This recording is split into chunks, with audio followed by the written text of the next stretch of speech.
ಹೀಗೆ ಅವರು ಅಲ್ಲಿಂದ ಇಲ್ಲಿಗೂ ಸುಳ್ಳನ್ನೇ ಹೇಳ್ತಾ ಬಂದಿದ್ದಾರೆ KPCLನವರು. ಅದು ಹೇಳ್ತಾರೆ, ಹಾಸ್ಯಾಸ್ಪದ ನೋಡಿ.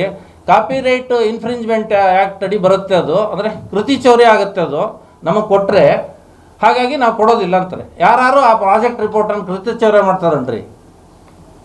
ಅಲ್ಲ, ಇದು ಯಾವನಿಗಾರು ಹೊಳಿತಕ್ಕಂಥ ವಿಚಾರ ಅಲ್ವಾ ಇದು?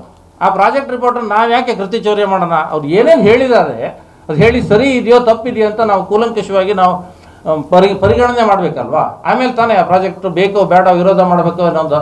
ಆದರೆ ಪ್ರೀ ಫಿಸಿಬಿಲಿಟಿ ರಿಪೋರ್ಟಲ್ಲಿ ಇರ್ತಕ್ಕಂಥದ್ದನ್ನು ನಾವು ಅಧ್ಯಯನ ಮಾಡಿ ನೋಡಿದಾಗ ಅದರಲ್ಲಿ ತುಂಬ ಇದೆ. ಆಮೇಲೆ ಈ ಪರಿವೇಶ ಸೈಟಿಗೆ ಸುಮಾರು ಡಾಕ್ಯುಮೆಂಟನ್ನು ಅಪ್ಲೋಡ್ ಮಾಡಿದ್ದಾರೆ ಅವರು.